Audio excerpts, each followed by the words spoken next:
Hello and welcome to NTA Nationwide. I am Juma Yusuf. The Chief Justice of Nigeria, Justice Ibrahim Tanko Muhammad, has ordered the FCT Judicial Service Commission to initiate disciplinary action against Upper Area Court Judge Justice Usaini Yusuf Baba for issuing direct criminal summons against the Anambra State Abga governorship candidate Chukwuma Soludo. The directive is part of the determination of Justice Muhammad, who is also the chairman National Judicial Council, to put an end to impunity and misconduct in the judiciary. In an exclusive telephone interview by the NTA, the Director of Information in the National Judicial Commission, Soji Oye, confirmed the directive by the Chief Justice of Nigeria. The Upper Area Court Judge, Justice Usaini Yusuf Baba, on 23rd August 2021, issued a direct criminal summons against Soludo over alleged perjury, corruption and false asset declaration, which is completely outside the jurisdiction of the Upper Area Court. The Central Bank of Nigeria has refuted a rumor on the social media that, effective from the 13th of September, all deposit money banks, international money transfer operators and members of the public are to convert domiciliary account holdings into Naira. The CBN reiterated that the bank has not contemplated such line of action. Elizabeth Omori reports. A statement released by Usita Wanisobi, Director Corporate Communications, CBN, the speculation is completely a false narrative aimed at triggering panic in the foreign exchange markets. He says it would be recalled that the bank had previously assured members of the public that there was no plan whatsoever to convert the foreign exchange into the domiciliary accounts of customers into Naira in order to check purported shortage of availability of the United States dollars.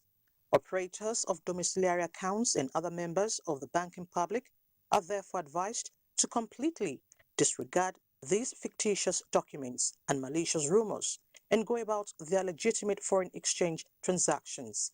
These rumors are only aimed at impugning the integrity of the CBN and activating chaos in the system. The public should note that any circular issued by the Central Bank of Nigeria is posted on its website. CBN warns corporate bodies and members of the public against the unauthorized use of the bank's logo for any purpose whatsoever, as the appropriate authorities have been alerted and culprits will be sanctioned accordingly. In Abuja, Elizabeth Omori, NTA News.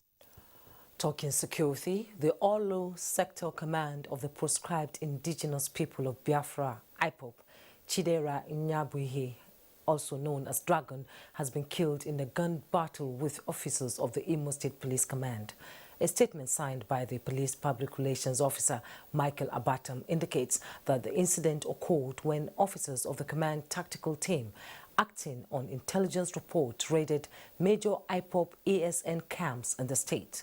According to the statement, the criminals were sighted in an isolated, uncompleted building at Amefeke in Olo local government area of Imo State, allegedly planning to resume terror attacks on police formations and government installations in the state. Saturday night, September 11, 2021. Members of the terror group were said to have opened fire on sighting the police operatives, who also returned fire, resulting in the death of 3 of the hoodlums, including the commander of the gang, Dragon. 1 was arrested and others escaped with bullet wounds. Zamfara State Police Command has banned the operations of clutch-oriented motorcycles in 13 out of the 14 local government areas of the state. Jamilu Ibrahim reports that the State Police Commissioner Ayuba Elkana announced this at a media briefing. He said only Gusau Metropolis is exempted from the new security measures. As the renewed commitment to combat resurgent banditry and spate of kidnapping in Zamfara State progresses, more measures are being adopted by the security agencies for maximum results. Ban on the operation of motorcycles, the latest measure announced by the Zamfara State Police Command.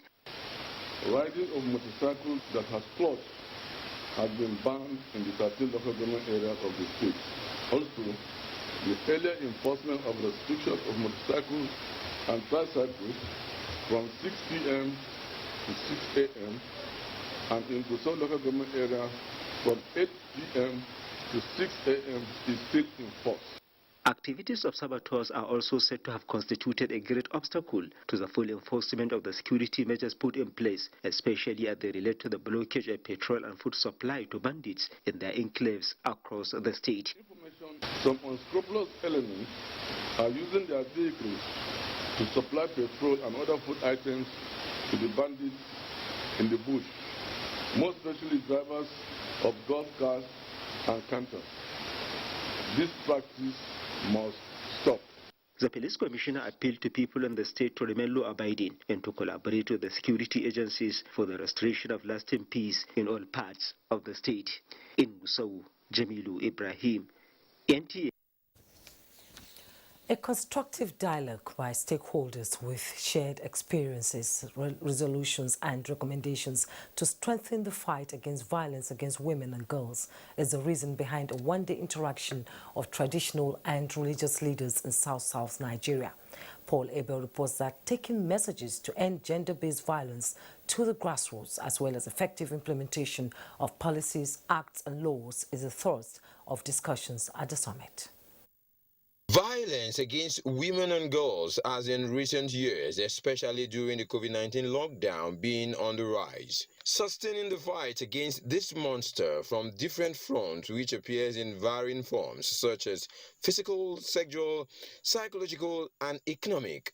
The United Nations and European Union Spotlight Initiative assembled these stakeholders to ensure the message is driven home for the desired impact. The heads of churches, they will now go and step down to the various branches. The traditional rulers, they have a lot of chiefs under them. They'll pass on the message and, like somebody said, go to the grassroots. We believe it will get closer to the people. Basic interventions that will be useful to the girl child in the village, in schools, in the streets, in homes. Participants with experiences shared same during a panel discussion. Just River State, a couple of laws have been passed that supports the rights of women, which, if effectively applied, will improve the well-being of women and girls. The traditional rulers in their various domains will stand up and talk against these harmful practices. We should be able to inculcate the right things, the right rules to our subjects and to the society in general. All our guests like this, stop all this reading. If you see the Quran or Islamic stand, we are going home to educate our people, to make advocacy. They are hopeful that the recommendations will go beyond the hall to the public if the war against violence against women and girls must end sooner than later. In Calabar, Paul Abel, NTA News. A press release from the State House has observed President Buhari's concluding remarks at the meeting with Southeast leaders during his one-day visit to Imo State has been deliberately twisted out of context. In a statement signed by the Special Advisor to the President on Media, Femi Adesina, the purveyors of disinformation wants Nigerians to believe that the President bluntly told Governor Uzodinma, and I quote, "I will be careful with your future invitations," ascribing different meanings to the phrase, contrary to the context wherein the president spoke during his successful dialogue with leaders of thought from Igbo land. An elated President Buhari made it clear that he was expressly overwhelmed by the reception and galaxy of personalities that traveled from the 5 southeastern states to have a heart-to-heart discussion with him in Owerri, the Imo State capital. His words were clear. He didn't tell me he was going to get the whole Igbo leadership here. So in the future, when he invites me, I will know what to do. But I think he has done what the military didn't like. He has achieved surprise. He has surprised me beyond description. End of quote. Later, in his concluding statement at the same event, the president made reference to his earlier remarks on the surprise action pulled by the governor, which was made on a lighter note. The president's historic visit to Imo State was very successful, and the Igbo leaders who met him shared the same enthusiasm that his coming to the Eastern Heartland would bring peace, foster unity, encourage good and better understanding among the citizenry. Thus, citizens are enjoined to disregard the false information making the rounds, as President Buhari is passionate about peace and unity. Let's now join Adiola in our Lagos studios for more reports on Nationwide. Hello, Adiola. Hello, Jumai. The Nigerian Jubilee Fellow Program for Talented Youths, many believe will meet the yearnings of young Nigerians, especially those in their need of opportunities for self-employment and career development. These were the views of some graduates to the recently launched Nigeria Jubilee Fellow Program. Amaka Owo reports. Nigeria Jubilee Fellow Program, created by the federal government to tackle unemployment, is a scenario of preparedness meeting opportunity. 27-year-old Francis Okon is a petrochemical engineer who concluded his compulsory National Youth Service Corps months ago. He immediately started a laundry business, but hopes the program will provide a platform to pursue a career in oil and gas sector. Since the program, we train individuals and place individuals in their area of specialization, and that would be very interesting. Others like Awak David Etido, who obtained the first class in chemical engineering from a university in Istanbul, Turkey, with an interest in renewable energy, says he will leverage on the opportunity provided by the program. There's a lot to achieve, because this will actually drag not just about tackling unemployment, but also making sure that youth like me we are all skilled in different aspects. This category of young school leavers who are near completion of their national service promise to maximize the advantage the Nigeria Jubilee program brings to the table, which includes the chance to meet their dream employers. The program itself offers myself and every youth out there the opportunity to connect with organizations, companies, mentors, and corporate bodies to build a career, to understand the dynamics of the industries we intend to work into. Over 20,000 youths are expected to benefit from the initiative that will empower them with the capabilities that will make them attractive to employers, as well as the capacity to be potential entrepreneurs. In Lagos, Amaka O, NTA News. Now to health. Medical experts say sleeping position is crucial to a baby's well-being, an information that is unknown to many. Studies prove that sleep posture can reduce the chances of sudden infant death syndrome. Hengino John Adams tells us more. Have you heard stories of mothers putting their healthy babies to sleep only to find them dead hours later? Such events have left many wondering about the causes of a phenomenon called crib death, or sudden infant death syndrome. Suffocation or convulsion can occur as a result of laying a baby face down for a long time. Most of the incidences occur between 4 to 6 months. Their babies need to be laid in the cots, As you can see with this baby, the head and neck is elevated above the horizontal body, elevated beyond the level of the abdomen and the lower limbs. To stop the worrisome trend, Safe to Sleep campaign was flagged off in 1994 to create awareness on dangers of allowing babies below 1 year to sleep on their tummy. Children should be allowed to sleep on their backs. Depending on the bedding material and the mattress that actually they are using, and you don't know, because babies they cannot talk. Sleeping and next thing, maybe one of the what you use in the cover cloth or the duvet stuck and the baby cannot breathe.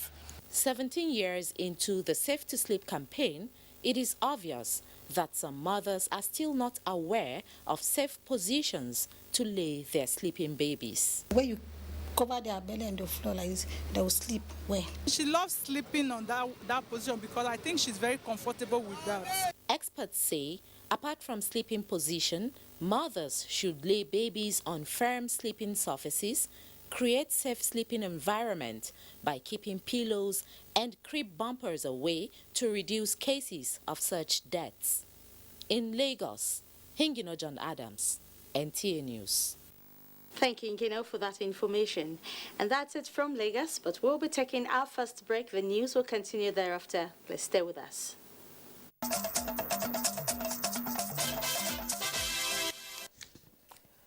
This is NTA Nationwide. The Independent National Electoral Commission has test-run the newly introduced Bimodal Voter Authentication System, BVAS, in the Isoko South State constituency by-election of Delta State. Rosemary Omani reports. Various polling units visited were seen carrying out their functions. The electorate described the process as peaceful. You can see that the election is very peaceful. We do everything normal for this unit 6. Some made reservations concerning the new added system, the Bimodal Voter Accreditation System, BVAS device, working simultaneously with the old practice of accreditation. Initially, we had challenges with the machine. Some are running slow. The INEC Resident Electoral Commissioner, Monday Udotom, said the challenge with the BVAS machine was just a minor one. He, however, commended it. The machine BVAS, I can say out of 84, only 4 there were serious issues. And those serious issues areas we made attempt to bring once replacement. While some party candidates agree the election was most peaceful in Isoko South, I am Rosemary Omani, NTA News. Evivie Owakwe of the PDP has been declared the winner of the Isoko South State constituency by-election of Delta State, having polled 6,957 votes to beat his closest rival, Ifewodo Osae of APC, who scored 1,301 votes. The British government is to intervene in the area of agricultural processing for value addition and empower small-scale farmers in Nasarawa State. British High Commissioner to Nigeria, Katoriana Liang, gave this indication during her investment engagements in the state. Aliu Tijani Mohammed reports. British High Commissioner to Nigeria was on investment drive to Nasarawa State, and the state government opens her windows to showcase potential of the state to prospective investors.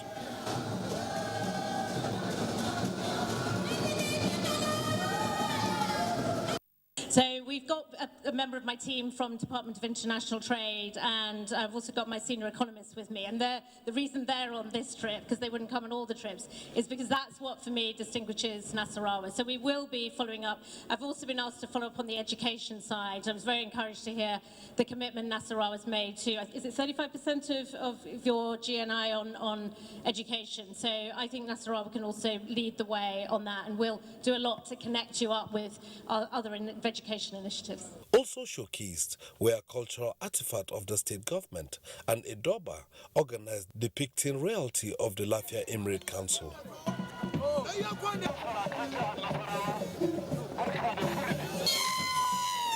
While the British government indicated interest in investing in the agricultural sector, a visit to one of the cassava processing center in Shabu and rice mill in Lafia is considered significant as she interacted with the local processors. Also visited was the Lafia Cargo Bus Terminal, where she promised to facilitate investment in solar-powered project to energize the park. In Lafia, Aliu Tijani Mohammed, NTA News. To infrastructural development, a report from Kogi State indicates that the Kaba-Omwa-Ekiti Road, a connecting point for travelers to the south-south and southwest of Nigeria, has for several months become a dreadful experience for motorists. The poor state of the road due to natural and human activities have resulted in accidents, security challenges, and other social concerns. Jacob Sani reports that the Federal Ministry of Works has responded to calls for immediate remediation of the interstate boundary road. Ikoyi Community Road in Iyara, the Jubilee local government area of Kogi State, is the link from neighboring Ekiti State. The road is an alternative road linking some state to northern part of Nigeria after failed sections of the yet to be repaired Okene Ebilo and Kaba Ishua Road. Because of the road, now we sleep for Omu, for Kitide. Now go still go there, go video that place, not be only this. My appeal to federal government that they should take urgent attention to this road.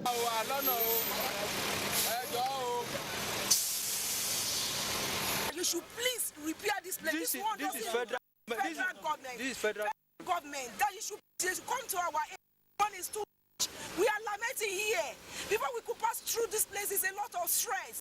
The traffic that's going along this road now is coming. So I will appeal to the federal government, just please come and do full rehabilitation of this. Determined to promote free flow of movement of goods and services from one point to another, and to also check the activities of hoodlums, the Minister for Works and Housing, Babatude Raji Fashola, has directed the assessment of the road for quick intervention. The Federal Road Controller in Kogi State has, however, called on the Federal Road Safety Commission to help channel traffic while repair works are ongoing. He also urged Nigerians to drive with care. I'm representing the Honorable Minister here. He has sent me to come here and find solution to the problems we are having on this road. The immediate solution is what we have been doing. We bring in the excavator here to create passage for water, and we are putting in boulder to consolidate those areas that are soft so that people can move. His expectations are that the failed section will be speedily repaired in the reality of time. Jacob Sani, NTA News. Cultural integration can serve as a catalyst for developing a sense of belonging and improve psychosocial well-being of refugees and internally displaced persons. Now, this theory was advanced by participants at a conference of Coalition of Humanitarian Organizations for Refugees and Internally Displaced Persons Settlements in Nigeria and West Africa. Joseph Osen reports. Conflict in the West African sub-region has displaced thousands of people. It has also forced a large number to take refuge in neighboring countries. In Nigeria, the Northeast is worst hit with humanitarian concern. You have about 14 states in Nigeria with humanitarian status. Healthcare is a huge challenge. So I think there's a lot of work to be done. Apart from the pain of forcefully leaving their homes and livelihood, refugees, IDPs, and the host communities struggle to cope with cultural adaptation. The only thing that these people carry along with them wherever they go is their culture. And humanitarians must recognize and respect their culture for sustenance of peace.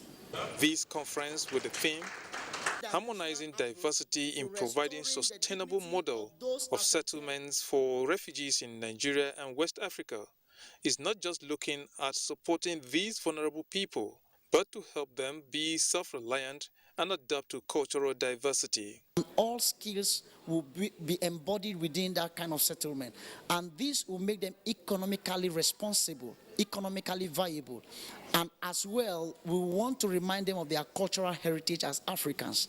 Being sensitive to the culture of others is one thing.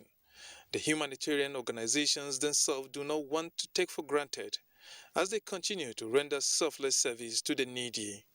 In Abuja, Joseph Utsen, NTA News.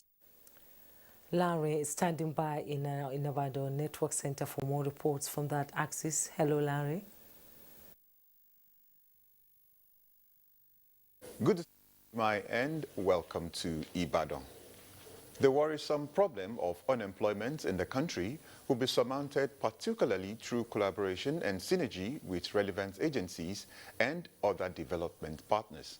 Director General, National Directorate of Employment, NDE, Abubakar Nuhu Fikbo, gave the assurance in Oshogbo during an official visit to Osun State. Correspondent Joshua Ogunjide reports. It was an opportunity for the National Directorate of Employment to express gratitude to the Osun State government for providing land and some existing structure within the Osun government reservation area for NDE to develop and put to use as its operation office and to construct model skills and entrepreneurship center. The NDE boss acknowledged that women and youths in the state are very active, noting that with a progressive government, women and youth deserved more opportunities for decent jobs and self-reliance. I am determined to see that our state office relocates to this new and permanent site in Oshogbo as soon as possible. Governor Utala, while appreciating the NDE management for counting him worthy Of such admiration pledged his administration's unalloyed support for NDE programs implementation in the state. I must thank the federal government for all manner of intervention to reduce unemployment. But we need more. It is believed that the NDE programs and activities will continue to impact positively on job opportunities, wealth creation, and economic development of the state and the nation at large. In Osogbo, Joshua Okujide, NTA News. As Nigeria intensifies efforts at controlling COVID-19 infection, Ogun State government has commenced the Moderna vaccination of residents of Imekwafo amidst the third wave of the pandemic. Correspondent Tokwe Alabi reports. Worried by the unrestricted movement of people from in and out of Imekwafo, Enugu State, which shares extensive borderline with the Republic of Benin, the state government, in its efforts to resist community transmission of the dreaded COVID-19 infections, has commenced the administration of Moderna vaccination on the resident. And out of 187,426 doses of Moderna vaccines received by the Ogun State government, 924 of the doses are to be administered on residents of Imekwafo in the first batch, including vaccination of 1,632 doses of AstraZeneca vaccines. We have started giving our first dose of Moderna COVID vaccine, and of course we are also giving the second dose of AstraZeneca COVID vaccine, and people are coming out to accept the vaccine. The first one doesn't affect me, so it's work normal on my body, I will say that. And the second one now, I appreciate it. The advice is simple, just take it and prevent yourself from COVID-19. Because it's very important. This is the first time I'm collecting it. I didn't feel any pain. The number has been increasing day by day, and we can boldly say we've been meeting our targets. About 3,000 residents are expected to be captured for Moderna COVID-19 vaccination. In Imeko, Tokwe Alabi, NTA News. You're still watching Nationwide from the network service of the NTA. More reports after this break. Stay with us. COVID-19, that is the black swan of the century, has actually hit the whole world very hard, even the strongest of economies, and Nigeria was not spared. But due to the proactive stance and steps that the president has taken, we've been able to come out quickly. The president has consistently said we must invest in infrastructure, even as we're investing in human capital, that we must invest in infrastructure, because at the end of the day, that is what will bring about a sustainable economic growth. So the president has given us our directive. He has said you must make sure you pay salaries and pay pensions, but you also make sure that the critical projects of roads, railway, airports, bridges, major infrastructure that are meant to drive the growth of the economy, that we consistently invest in them, even if we have to continue to borrow to do so. This message is from the Federal Ministry of Information and Culture.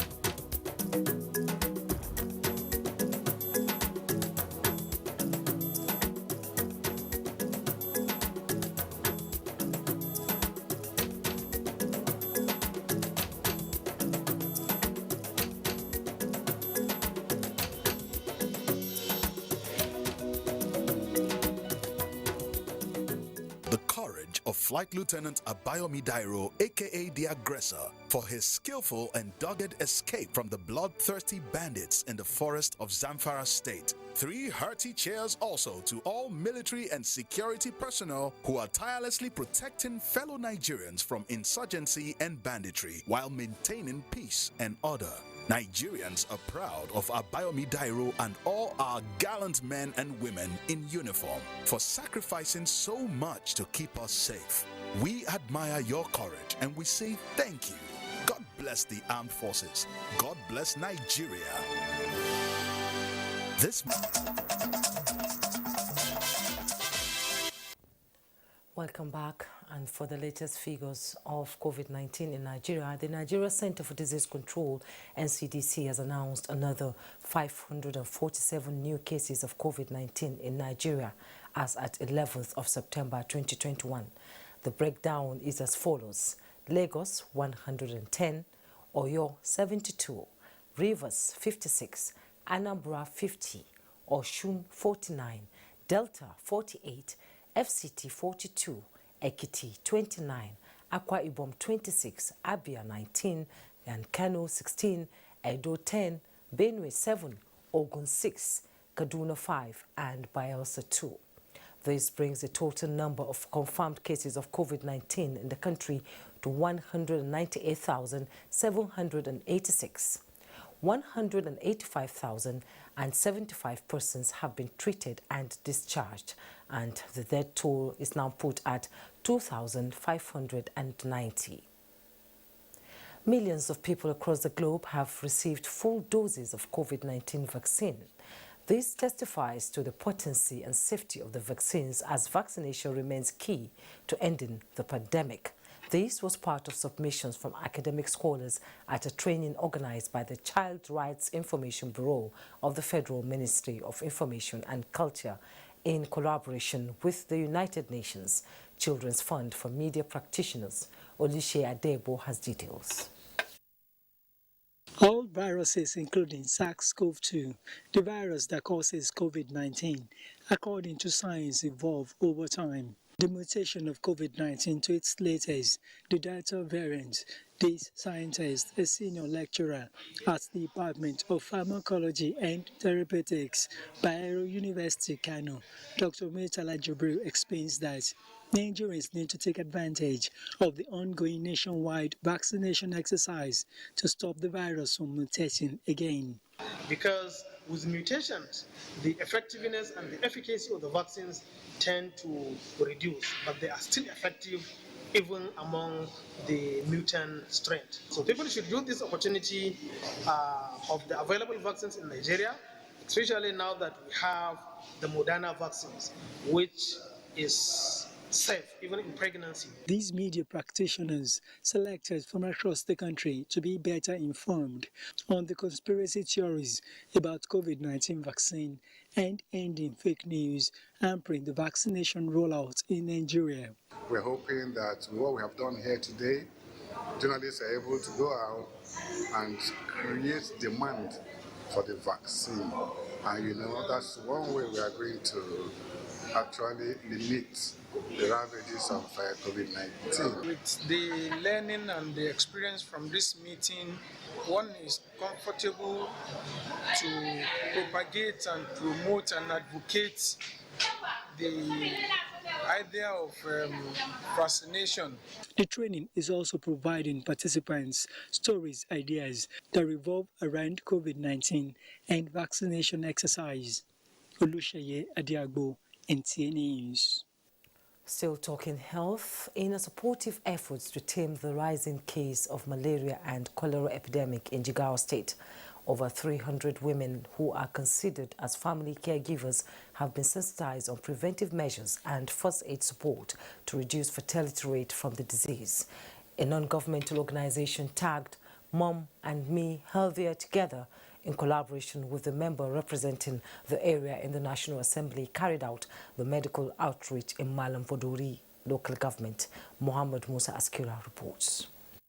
We are working in the Nigerians' individual consciousness to support the government's efforts in addressing malaria and other diseases was the reason for the one-day medical outreach by Mom and Me Together Healthier initiative, which took time to educate the participants on the role of personal and environmental hygiene in the prevention of malaria and cholera diseases. Over 300 women in Malamaduri local government area of Jigawa State have benefited from the one-day sensitization program and supported with insecticides, treated nets, oral rehydration salt ORS, and anti-malaria drugs. The medical outreach team leader, Dr. Fatima Jigawa, says ensuring access to malaria prevention like this one will go a long way in reducing the rate of malaria infections, which in turn will ease the strain on healthcare system in the state and the country at large. The first line of malaria is like you should clear the bushes around you, make everywhere clean, don't leave stagnant waters, use of mosquito nets, and this will prevent you at least from getting that malaria. Community leaders and other stakeholders were impressed by the gesture, urging other health-related NGOs to copy a lead from Dr. Fatima. Rainy season is prone to malaria and cholera diseases. Therefore, this program is timely as it educates the participants on the preventive measures. You know, just of recent there was an outbreak of cholera here and there, and we are happy. We really appreciate what this program did to us. I was able to get, as we have seen, a mosquito net, a packet of ORS for my children, and a anti-malaria tablet. Become a good ambassador of this program. When we go to our home, we will tell our friend how can they prevent themselves from getting malaria. From Dutse, Muhammad Musa Askira, NTA News. Nationwide continues with Chinyere in an Enugu network center. Hello, Chinyere. Hello, Jume. Thank you so much and welcome to Enugu. To enhance alternative dispute resolution in Enugu State, a multi-door courthouse constructed by the state government has been inaugurated by the state governor. The inauguration was part of the ceremonies that marked the retirement of the immediate past State Chief Judge, Justice Priscilla Emehelu. Susan Eze now reports. Established in Enugu State in 2018, the Multi-Door Court Initiative is an alternative dispute resolution vehicle established to supplement the judicial system in the dispensation of justice. Inaugurating the building, Governor Ugwanye, represented by the Deputy, Cecilia Ezilo, expressed hopes that the multi-door courthouse would offer the needed ease in the state judicial system. Glad that the multi-door courthouse came into being during her tenure, the immediate past Chief Judge of the state, Justice Priscilla Emehelu, commended the Ugwanye administration for its focus on the improvement of the state judicial system. I wish to leave this charge with the Governing Council and the management of ESMDC. I admonish you that you drive the mandate of ESMDC aggressively and in keeping with the law which established the program, that you serve the people of Enugu State efficiently and passionately. The inauguration of the multi-door courthouse preceded the retirement ceremony of Justice Emehelu as the Enugu State Chief Judge. Appointed as a Chief Judge in 2016, Justice Emehelu retired on the 7th of September 2021, having attained the constitutionally prescribed age of 65 years for judges. In Enugu, Susan Eze, NTA News. The need for people to reactivate and adhere strictly to all the COVID-19 safety protocols to prevent being infected with the new Delta variant has been re-emphasized. Chika Ugu reports that the Enugu State Governor's Task Force on COVID-19 made the emphasis during an advocacy visit to various key players in Nsukka local government area of the state. The visit, which is on the instance of the governor, is to arouse people's consciousness on the new Delta variant, believed to be highly transmittable. The need for all to reinstate the COVID-19 protocols of regular hand washing, use of hand sanitizers, observing social distancing, wearing of nose masks, and avoiding crowded gatherings is the message this governor's task force on COVID-19 seeks to disseminate through the local government chairman of Nsukka. They also want to enlighten the people on the president's executive order on COVID-19, which has been domesticated by the Enugu state government and seeks to penalize violators of the regulation and mandatory COVID-19 tests. There is an effort that the government is making to prevent this Delta variant from coming into Enugu state. We are aware that it's already in Nigeria, and this Delta variant is more virulent. We are going to carry the message further to the people, starting from our workers, to the church, to the markets, to the transporters. The task force team also took the message to the Catholic and Anglican bishops of Nsukka Diocese who were represented. In a bid to reach the traders in the market, the team also visited the chairman and executives of Ogige Market Traders Association in Nsukka, where the governor's efforts in curtailing the spread of COVID-19 through fumigation of markets and public places, as well as opening an isolation center in Nsukka, were highly commended. Meanwhile, the team presented nose masks, hand sanitizers, and copies of COVID-19 guidelines to all the stakeholders visited. In Enugu, Chika Ubu, NTA News. And those are the stories from Enugu. It's now back to Jume in Abuja for the continuation of Nationwide. Signore, the last batch of the 2020 Christian pilgrims to the Kingdom of Jordan have returned to Nigeria after days of spiritual exercise. Ngozi Sylvia Technical reports. The aircraft conveying the last batch of the more than 2,000 pilgrims screened for the 2020 spiritual exercise in the Kingdom of Jordan touches the ground at 2 p.m. local time. The COVID-19, which affected global affairs, bears its brunt on the arrangement for last year's pilgrimage and made the Commission settle for the Kingdom of Jordan for the annual religious rites. There they have about 10% of Christians, and then they have 90% of Muslims. Both the Christians and the Muslims occupy high positions in government. But what is more important to them is not about your religion, but it's about you are a Judanian. You are one of us. And we are to really learn from this particular practical incidences of these people living together, loving themselves. They have been able to manage the little that is available to them, and because they have their faith in God, they've been able to transform their society. And it is my prayer that this country will be much, much greater than it is present. The Commission says the annual religious engagement was hitch-free as pilgrims acted within the ambit of the rules governing the spiritual exercise. Ngozi Silva, Technical, NTA News.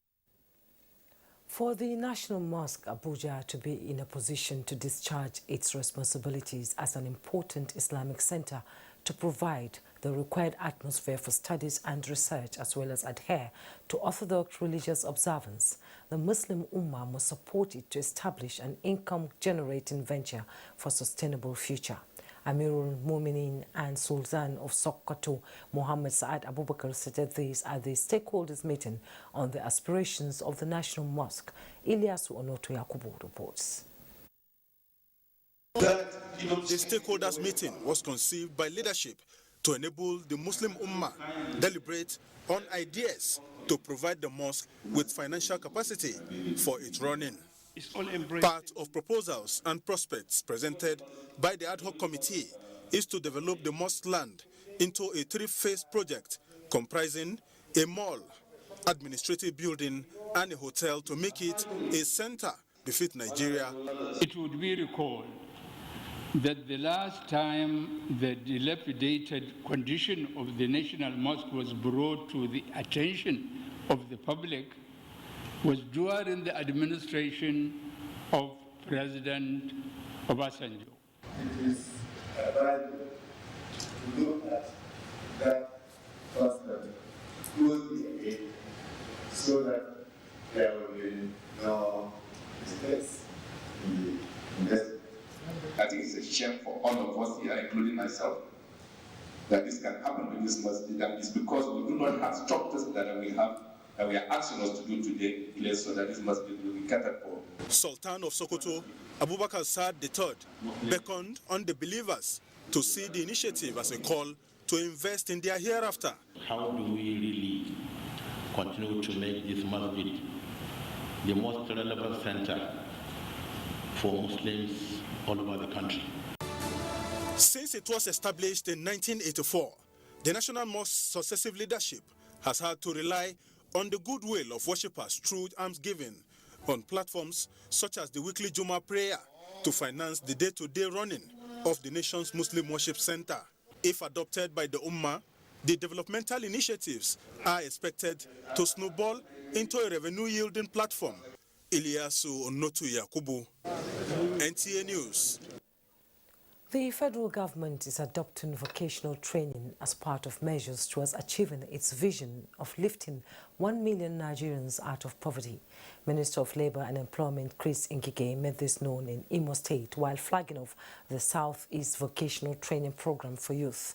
Reina Obasi has details. The training attracted participants from the 5 Southeast states who will be trained in various skills including tailoring, ICT, cosmetics, among others. The participants commended the federal government for the opportunity given them, stressing that the training will make them self-reliant. I will commend the action of the Federal Ministry of Labour through the very good innovative in empowering the youth. I am excited. Thank you very much. There's nothing they can compare with one having a skill, as far as Nigeria is concerned, to help yourself. I feel good about this training because I'm going to learn a lot of sewing. The Minister of Labour and Employment, Dr. Chris Ngige, says the training is to enhance manpower development, to reduce youth unemployment and restiveness in the region. He adds that the trainees will be certified and empowered with tools at the end of the program. But the idea is to bring blue-collar job, knowledge and empowerment to the doorstep of most of the youths. Let us empower them to use their hands. Other stakeholders at the event charged the participants to take the training seriously. It's very, very important that we lift many Nigerians out of poverty. The training has so far kicked off in the 3 geopolitical zones and will extend to other zones in the country. In Owerri, Reina Obasi, NTA News. Sport with Amanze Marcus is next.